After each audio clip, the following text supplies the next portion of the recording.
अभी नहीं हुआ बेटा, करेंगे क्वेश्चंस, पता चल जाएगा आपको। अब इसमें क्या होता है, हायर ऑर्डर इक्वेशन में ना क्वेश्चन ऐसे अजीब से या बड़े बड़े नहीं आते, भाई रूट्स निकालो ये करो, क्योंकि चार ऑर्डर की इक्वेशन को फैक्टराइज करना कोई आसान काम तो है नहीं। तो फिर क्वेश्चन कैसे आते हैं, कैसी स्ट्रक्चर होती है क्वेश्चन की, कैसे सॉल्व किया जाता है इनको।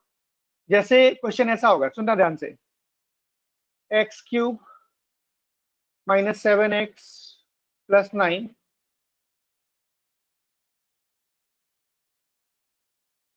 = 0.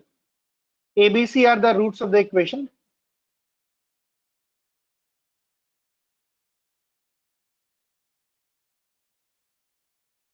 ABC are the roots of the equation. Find the value of a plus b raised to the power 5.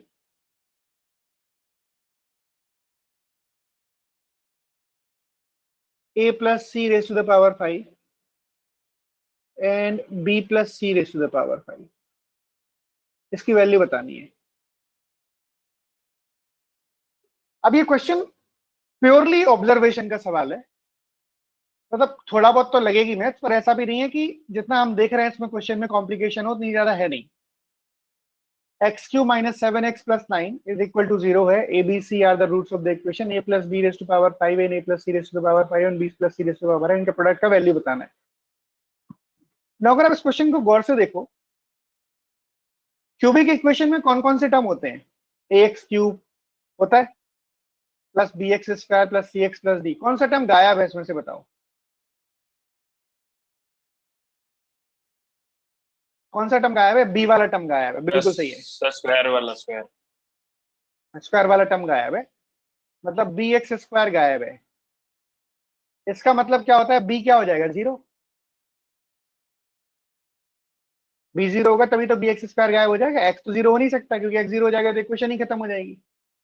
b 0 होने का मतलब ये हमने सीखा था, क्यूबिक इक्वेशन में सम ऑफ द रूट्स कितना होता है, -b/a होता है। क्यूबिक इक्वेशन में सम ऑफ द रूट्स कितना होता है, -b/a, यस और नो। हाँ, a 0 नहीं है बेटा, a 0 नहीं है, a 0 नहीं है, सम ऑफ द रूट 0 होता है। इसका मतलब मुझे पता चल गया कि इस इक्वेशन में a जो रूट्स a + b + c जो है, a + b + c वो कितने के बराबर आएगा, 0 के बराबर आएगा, नहीं आएगा।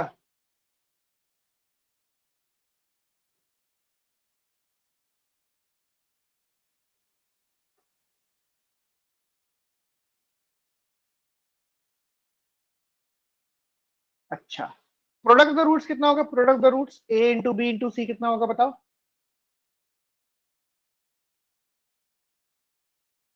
प्रोडक्ट ऑफ द रूट्स भी 0 हो जाएगा। सामने लिखिए इक्वेशन, देख के बता दो। प्रोडक्ट ऑफ द रूट्स क्या होगा,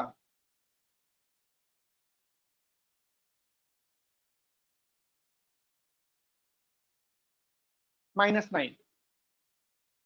ये है, देखो प्रोडक्ट ऑफ द रूट्स होता है -d/a, -d/a, -d/a तो 1 है इसका, -d क्या होगा 9, -9/1, तो प्रोडक्ट ऑफ द रूट्स कितना हो गया 9।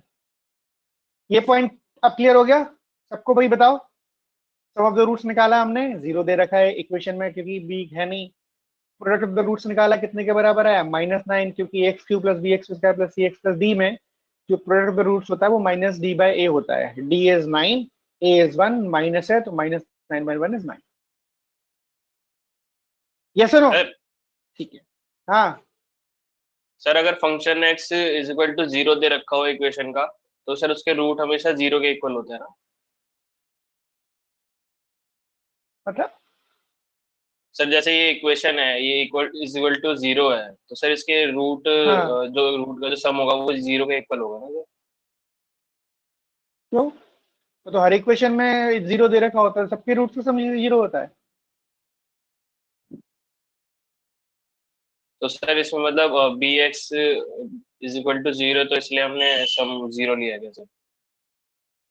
भाई सम ऑफ द रूट्स क्या होता है, -b/a होता है, होता नहीं होता है। ओके ओके, हाँ ठीक है सर, समझ गया। ठीक है ना, a + b की वैल्यू निकाल सकते हैं आप। a + b इस इक्वेशन से कितने के बराबर निकलेगा, -c raised to the power 5। A plus C कितने के बराबर निकलेगा? Minus B raise to the power 5, and B plus C कितने के बराबर निकलेगा? Minus A raise to the power 5। निकलेगा नहीं निकलेगा? बताओ भाई।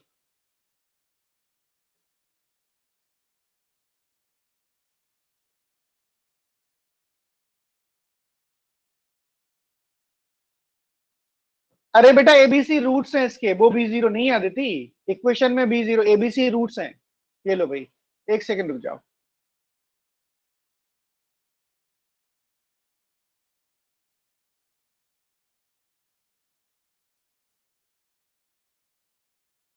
इसके रूट्स हैं x1 x2 x3। ये बी रूट वाला बी नहीं था, ये ए बी वाला बी नहीं था। बताना है x1 plus x raise to the power 5, x1 plus x3 raise to power 5, x2 plus x3 raise to power 5। as coefficient of x square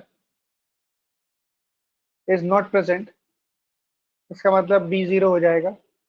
इसका मतलब sum of the roots x1 plus x2 plus x3 zero हो जाएगा,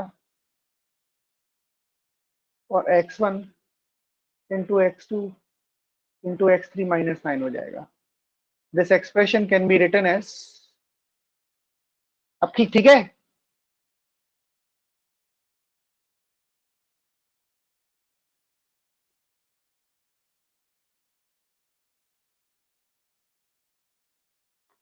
पहले भी सही लिखा था वो, एबीसी इक्वेशन वाले अलग है, वो एबीसी रूट दे रखे थे, एबीसी वैल्यूज नहीं दे रखी थी कि जो इक्वेशन में कांस्टेंट होते हैं।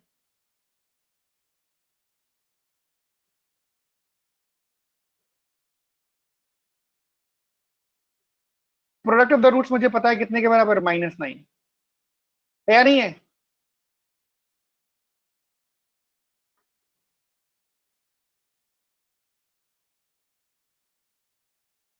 बोलो भाई।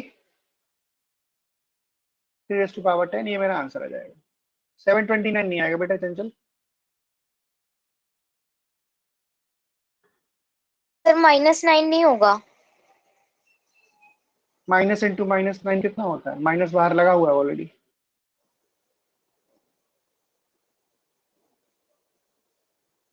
तीन बार माइनस है ना ये। सर 3 बार है तो माइनस में आना चाहिए ना, मतलब।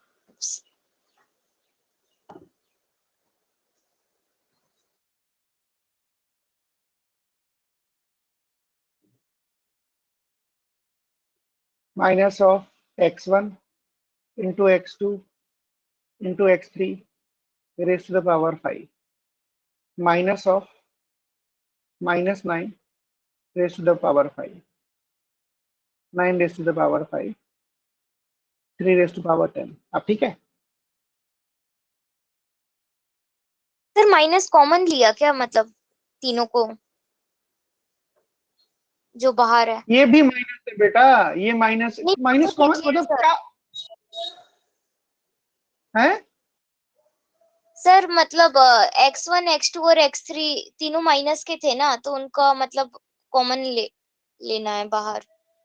3 नंबर अगर नेगेटिव होंगे तो तीनों का नंबर अच्छा हाँ, नेगेटिव प्रोडक्ट ओके क्या ओके आएगा? Okay, negative. यस सर आ गया।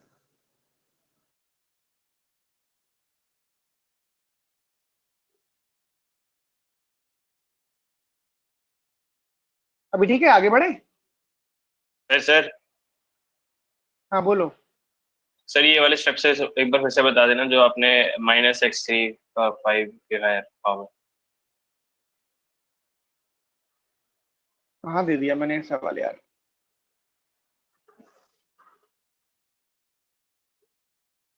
ये x1 प्लस x2 कितने के बराबर होता है? ये x1 plus x2 plus x3 zero है, तो x1 प्लस x2 कितने के बराबर होगा? -x3।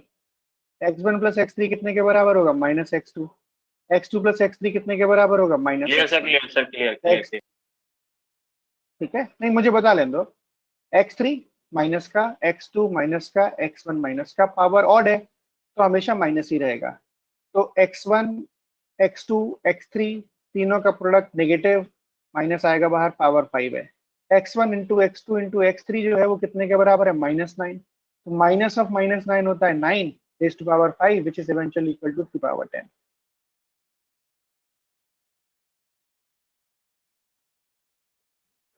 आगे बढ़े।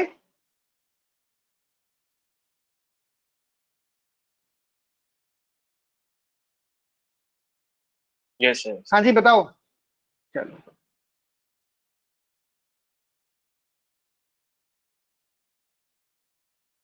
तो क्यूबिक इक्वेशन में बहुत ज्यादा ऐसे टेढ़े मेढ़े सवाल नहीं पूछे जाते हैं पेपर में, मतलब क्योंकि cubic equation higher order equation में सॉल्व करने के लिए कुछ होता नहीं है। या तो रूट्स की वैल्यू निकालो, फैक्टराइज करो, ये सब करो, वो नहीं पूछता है कोई। जनरली ऐसे छोटे छोटे सवाल पूछ लेते हैं जिसमें कुछ ना कुछ मिसिंग होगा या ऐसा कुछ दे रखा होगा। जैसे फॉर एन एग्जाम्पल, एक सेकंड रुको, मैं एक आधी क्वेश्चन और बताता हूँ। सर इसमें डायरेक्टली क्वेश्चन पूछते हैं कि सर वैसे स्टेटमेंट फॉर्म में भी आते हैं सर इससे क्वेश्चन पूरे डायरेक्ट फॉर्म में? कैसे भी आ जाते हैं।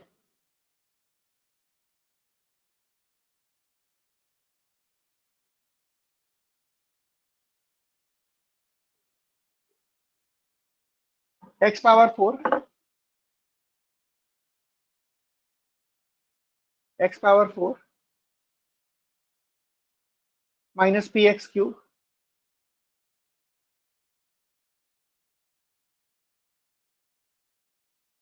Plus Q X square plus R X plus 1 is equal to 0। ठीक है, ये इक्वेशन है मेरे पास। It has 4 positive integral roots.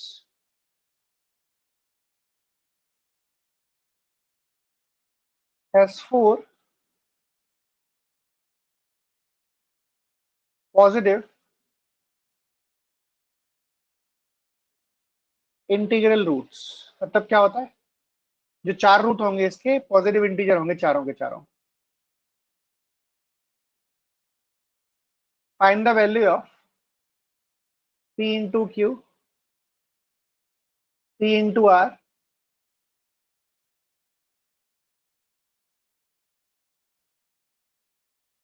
And q into are.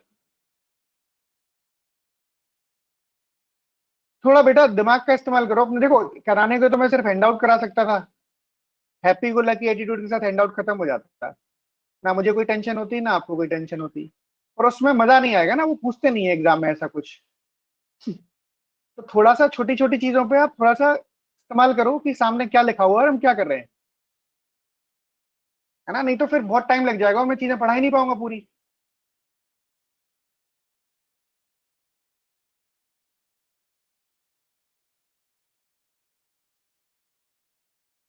ठीक है, ये मुझे वैल्यू बतानी है, p into q, p into r and q into are.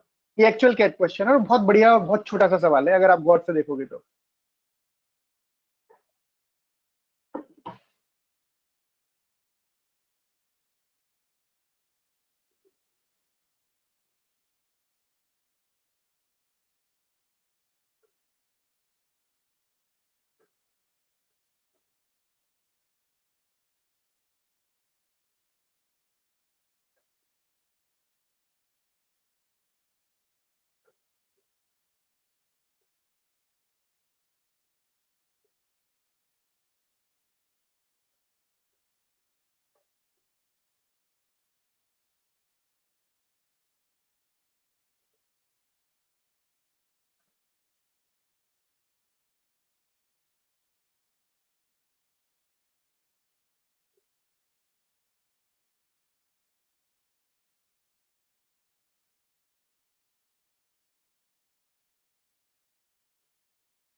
हाँ जी बताओ भाई क्या आंसर आएगा।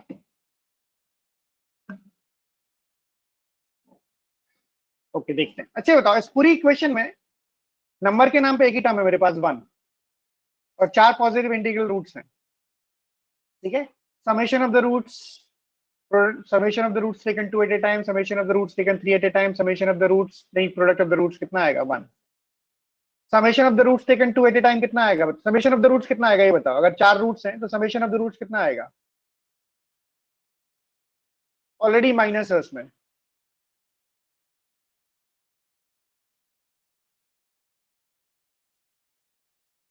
P summation of the roots taken 2 at a time कितने के बराबर आएगा।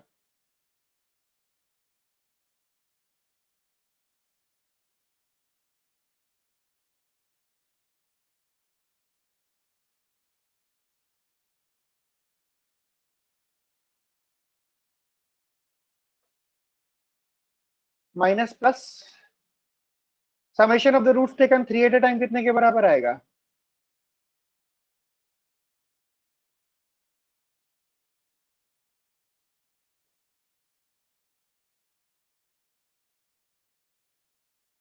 और प्रोडक्ट ऑफ द रूट्स कितने के बराबर आएगा।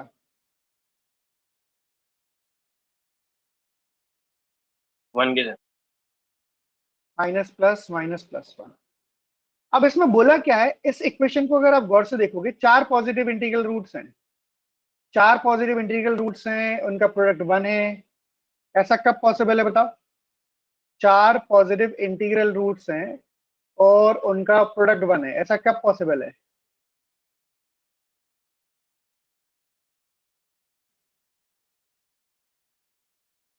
जवाब दो। 4 पॉजिटिव नंबर का प्रोडक्ट 1 है, बताओ। जब सारे 1 हो, सारे के सारे 1 होंगे। x1 x2 x3 x4 1। 4 positive number का प्रोडक्ट 1 है और उनका समेशन भी 1 है, मतलब उनका समेशन क्या होना चाहिए, जो भी निकलेगा summation, right. 4 positive natural numbers हैं या पॉजिटिव इंटीजर्स हैं, उनका प्रोडक्ट 1 है, ऐसा तभी पॉसिबल है जब चारों 1 हो, क्योंकि इसके अलावा और कोई कर दोगे तो 1 से बड़ा हो जाएगा। इसका मतलब इसकी वैल्यू कितनी निकल के आ जाएगी, पी की वैल्यू बताओ। 4 निकल के आएगी। क्यू की वैल्यू कितनी निकल के आएगी, 6 निकल के आएगी। 4 निकल के 4। आएगी नहीं निकल के आएगी। और आर की वैल्यू कितनी निकल के आएगी, 4 निकल के आएगी, माइनस आर की वैल्यू। इसको देख के हम कह सकते हैं कि जो आर आएगा वो कितने के बराबर आएगा, -4। इससे क्यू निकल के आएगा 6 के बराबर। इसमें 6 टर्म होते हैं, मैं लिखा भी चुका हूँ, x1 x2 x2 x3 x1 x3, एक तरीके से 6 टर्म होते हैं, हर किसी की वैल्यू 1 आएगी कि 1 इंटू 1 1 होता है। 1 प्लस 1 प्लस 1 प्लस 1 कितना आएगा, 4। इसमें तीनों नंबर 1 1 है तो 1 इंटू 1 इंटू 1 इज 1, फिर एक बार और 1 इंटू 1 इंटू 1 इज 1, 4 बार आएगा ऐसा, 4c3 है। तो अब इसमें वैल्यू डाल के रख दो आप, इसकी वैल्यू क्या निकल के आएगी बताओ भाई। p इंटू क्यू कितना होता है, p इंटू क्यू 6 इंटू 4, मतलब p 4 है, q 6 है। p इंटू आर, p कितने के बराबर है 4, r कितने के बराबर है बोलो भाई, -4। और q into r, q into r कितने के बराबर है,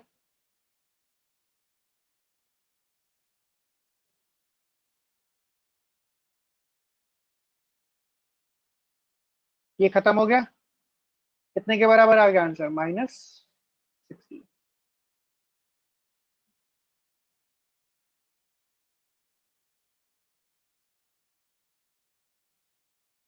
एग्रीड।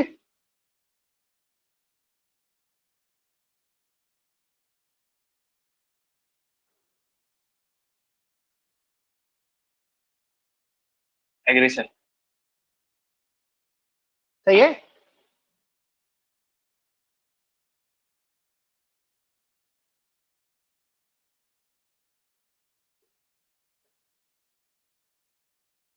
ठीक है चलो, ऐसे क्वेश्चन पूछ लिया था एग्जाम में, मतलब ऐसा नहीं पूछेंगे कि भाई फैक्टर बताओ कौन से होंगे, या बहुत ही, क्योंकि सवाल बड़ा होगा तो एप्टीट्यूड टेस्ट के लायक नहीं बनेगा। वो छोटा सा सवाल पूछेंगे, कुछ टर्म गायब होगी या कुछ ऐसा अलग से कोई जुगाड़ लग रही होगी इसमें, या डायरेक्ट फैक्टर बन रहे होंगे टाइप के क्वेश्चन पूछ लेते हैं, जिसको हम आंसर कर पाए। I hope this is okay to everyone. Is that okay everybody.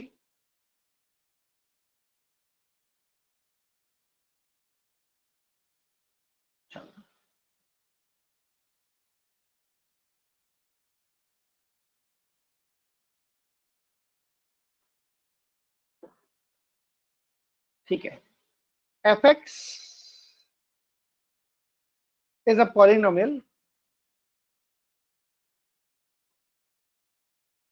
और एफ एक्स को मैं एक्स माइनस ए से डिवाइड करता हूं।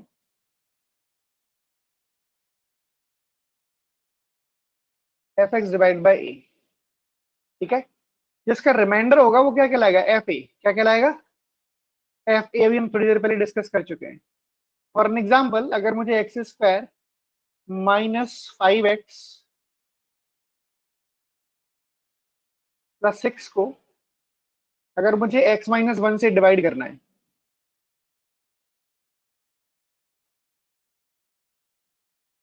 ठीक है, x माइनस 1 से डिवाइड करना है, तो हम क्या करेंगे, डिवाइड कर दो तरीके हैं, तो लॉन्ग डिवीजन जो होता है वो करें। दूसरा तरीका क्या होता है, क्या निकालना है, इसका रिमाइंडर का मतलब क्या होगा, ये जो एफ एक्स है ना, इसका रिमाइंडर का मतलब होगा f1 निकाल दो आप, तो रिमाइंडर निकल के आ जाएगा। f1 निकालेंगे, f1 का मतलब क्या होता है कि x square minus 5x plus 6 की जगह आप क्या रख दो, x की 1। कैसे निकालेंगे f1, इसको 0 पुट करो, यहां से निकलेगा x इज इक्वल टू 1, और हमें फिर क्या निकालना पड़ेगा, f1। f1 जो भी आएगा वो रिमाइंडर होगा। 1 स्क्वायर इज 1 माइनस 5 प्लस 6 कितने के बराबर आएगा, 2 के बराबर। इसका मतलब अगर आप x square minus 5x plus 6 को x माइनस 1 से डिवाइड करोगे तो रिमाइंडर 2 आएगा। डिवाइड कैसे करते हैं देखो एक बार, X square minus 5x plus 6 को मुझे x माइनस 1 से डिवाइड करना है। यहाँ पर एक्स स्क्वायर है तो इसको x से मल्टीप्लाई कर दो, तो ये हो जाएगा x square minus x. Subtract करेंगे तो कितने के बराबर होगा, minus 5x minus of minus x मतलब माइनस का 4x। सब्ट्रैक्ट कर रहे हैं, ध्यान रखना, माइनस 6 नीचे प्लस 6 नीचे उतार लो। इसको किससे मल्टीप्लाई करें कि माइनस 4x आ जाए, माइनस 4 से मल्टीप्लाई करोगे, माइनस 4x और प्लस 4, इसमें से इसको माइनस करेंगे ये कैंसिल हो जाएगा, क्या बचेगा 2, ये रिमाइंडर 2 आ गया। ये कहलाता है लॉन्ग डिवीजन। आप वैसे वैसे टर्म्स बनाते जाओ यहाँ पर रख के, जिससे मल्टीप्लाई करने पर एक्स स्क्वायर या 5x या 4x ऐसा कुछ बनता जाए। तो रिमाइंडर का मतलब क्या होता है कि अगर मेरे को एफ एक्स को डिवाइड करना है एक्स माइनस ए से, तो रिमाइंडर क्या आएगा, एफ ए। क्या आएगा, F A. If F A is equal to 0, that means x minus a is a factor of fx. That means x minus a is a factor of fx. Clear है। For an example, अगर x square minus 5x minus 6x square minus 5x plus 6 is equal not equal to, in fact इसको मुझे x minus 2 से divide करना है, तो इसका reminder निकालने के लिए क्या करेंगे हम, बताओ भाई, f2 निकालेंगे। f2 कितने के बराबर आएगा, 2 स्क्वायर 4 माइनस 10 प्लस 6 0, f2 0 आ गया। मतलब अगर मैं x square minus 5x plus 6 को x माइनस 2 से डिवाइड करूंगा तो रिमाइंडर क्या आएगा, 0। इसका मतलब x minus 2 is a factor of x square minus 5x plus 6। Point taken everybody.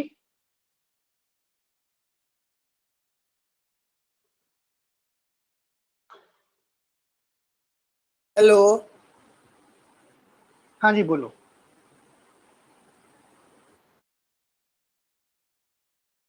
Sir, ये बोलो। मतलब आपने वन जो डाला, मतलब ये रिमाइंडर, ये इसमें x माइनस 1 में, तो कैसे मतलब वन काहे डालेंगे उसमें?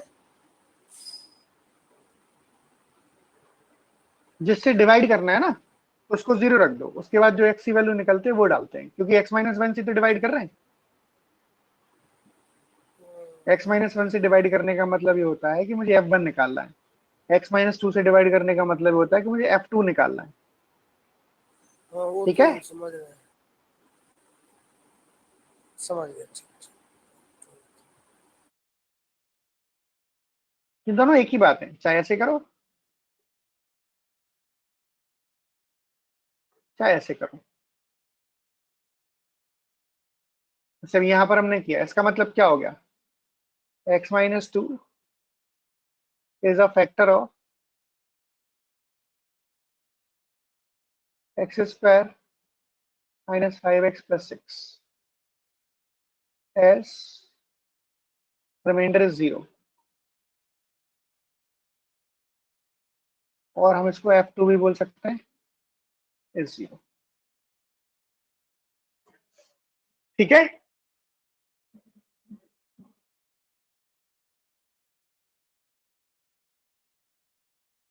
बोलो भाई हाँ या ना। सर तो यहाँ पर रिमाइंडर 2 आया है दूसरा टर्म में जो किए हैं आप x माइनस 1 यहाँ से। पे हाँ हाँ रिमाइंडर 2 आया, यहाँ यहाँ यहाँ यहाँ ये रिमाइंडर 2 है, दोनों एक ही बात है। ये क्वोशिएंट होता है, जो बच जाता है वो रिमाइंडर होता है, ये डिविडेंड है। हम समझ गए। तो फिर 0 आना चाहिए ना, आप बोलते हैं कि ये डिवाइड किससे किया भाई, ये तो देखो x माइनस 1 से डिवाइड किया तो रिमाइंडर 2 आना चाहिए, x माइनस 2 से डिवाइड करेंगे तो रिमाइंडर 0 आएगा। हर चीज का रिमाइंडर 0 थोड़ी आएगा।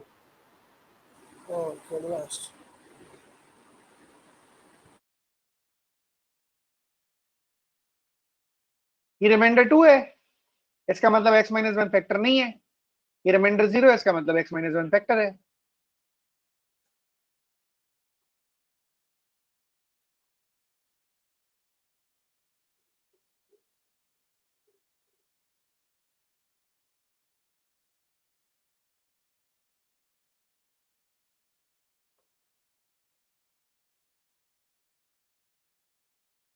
ओके,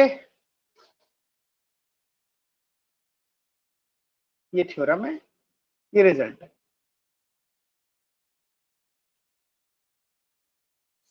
फाइन, अगर रिमाइंडर 0 आ गया तो फैक्टर होगा, रिमाइंडर 0 नहीं आएगा तो फैक्टर नहीं होगा, फिर वो रिमाइंडर ही आ जाएगा कुछ ना कुछ। अब बढ़े आगे। सर इससे लास्ट वाली स्लाइड दिखाना सर, एक बार स्क्रीनशॉट ले लो।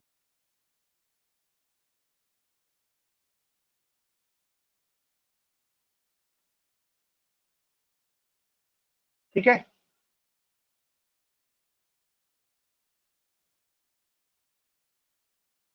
Yes yes.